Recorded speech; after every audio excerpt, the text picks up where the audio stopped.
support local musicians here. We have a real heart for younger people. I think in society, in our culture, oftentimes they can get relegated off to the side. Certainly in the church community, depending on where that's at, it can often be even magnified. So they're just trying to find their place, where they belong, how do they fit. And so we just want to cheer them on and give space for them to stretch their wings and to grow and to try their stuff in a place where they can be supported and they can make mistakes, and everyone's not going to be like, oh, you get an F. So we're trying to give space for artists, whether it's photographers or painters. You can see some paintings on the wall. We have some paintings in the other room. So we're just trying to give space to young people. We've connected with some of the art teachers in the local high schools, and we say, if you can read the sign over there, it says we're a not-for-profit coffee house with a social, environmental, and a spiritual conscience. And so we want to be a justice coffee shop, and so there's the broad justice picture, and then we sort of have stuff that's a little closer to our heart. And so the broad justice stuff that sort of gets wrapped up in this place is when we're running a coffee shop, we have coffee, tea, and the things that go with that. And so when possible, those industries have typically seen injustices happen in them. So farmers not paying or abusing people who are picking coffee beans and stuff like that, right? So we say, okay, well, on a general level, we can make sure that we buy fair trade certified coffee beans as much as possible, because we know a third party has been involved to guarantee, we're not taking anybody's word for it, we have an unbiased third party guaranteeing that no one's been abused or exploited in the process. Yeah, I was raised in the sticks. My dad had a great job. He was a welder pipe fitter for Imperial Oil. Yeah. But he was a bit of a rebel guy, partying it up. Quit his job, and him and a couple of friends decided they were going to move out west and live off the land. Wow. So they packed us up and away we went. And so we were like Little House on the Prairie, except for we were in Alberta and then to BC. I had a couple of church experiences, I guess, growing up, and then when it did become a Christian in my late 20s, I just decided, out of love and respect for my grandparents and what the influence they had in my life, I wanted to at least give the Salvation Army a shot at calling that my home. So how long have you been involved with Talkin Donkey? What was it like when you got here? This was an actual day spa. So I was in the Salvation Army. I was pastoring youth and young adults in the Lower Mainland, and got connected with some of the folks here. They tracked me down, started talking to me, saying, hey, we've got this vision. This is sort of what we're thinking and seeing. What do you think? Just wanted to run that by you. Have you thought about that? You seem to be tracking with some of that stuff. And so I spent a lot of time praying, talking, listening, and decided that my family and I would move here to be a part of birthing this new expression of church here in Vernon. So we moved in 2005 to come. They had an existing church community, church body. We have a building behind Staples, and that's where typical, normal church function happened. You come in, there's the sanctuary, the pews and everything.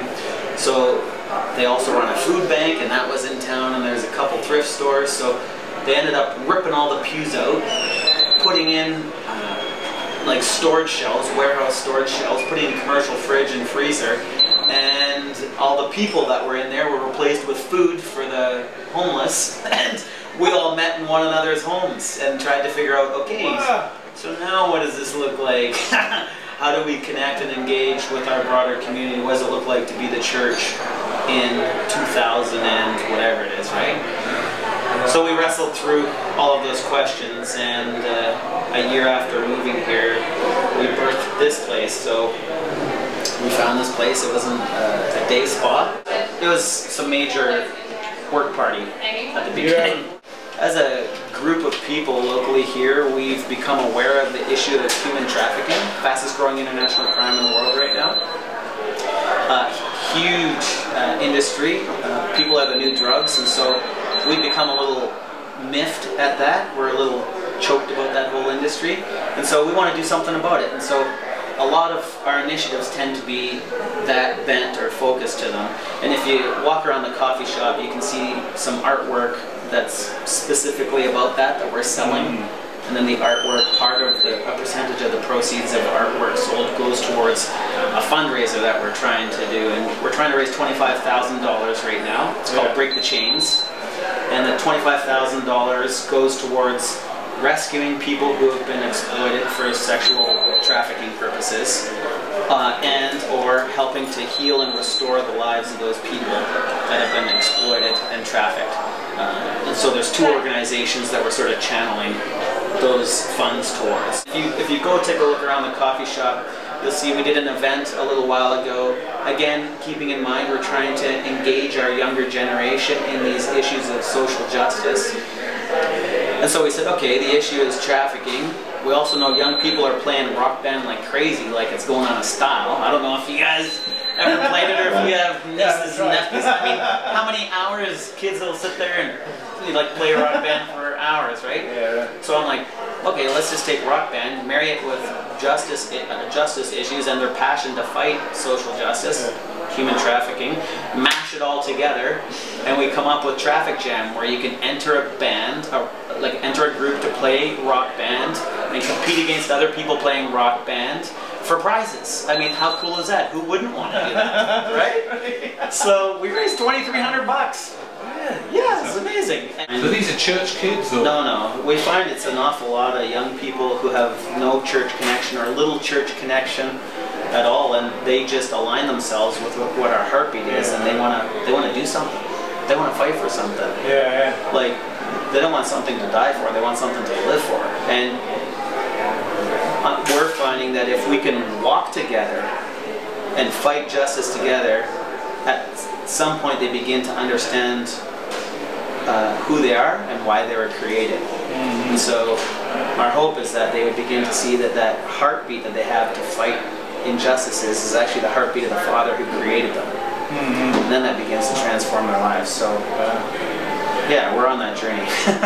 How do I take what I know about young people and what they like to do and where their heart and passions are and marry it with the justice cause? So we actually went out and tagged the town. So I bought a bunch of sidewalk chalk because we don't want to break the law. And just got a bunch of sidewalk chalk, and we went out to a couple of places around town. And one place was a facility where they feed homeless people and people that are really tight for cash financially.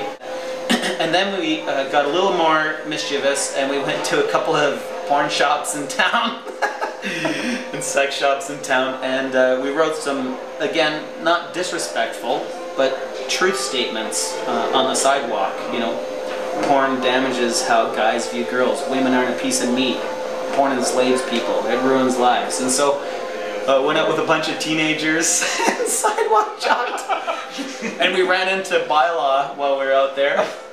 Yeah, but good thing it's Vernon and we have relationship with people, because it helps to build your relationships first, people. That helps. So we're trying to create a culture of belonging and community, and in that people can discover just in who we are. They begin to see something, a connector there, and at the time they might not know who or what that is, but really it's God expressing, showing himself in and through us, right? And at some point I want to be able to communicate that in words.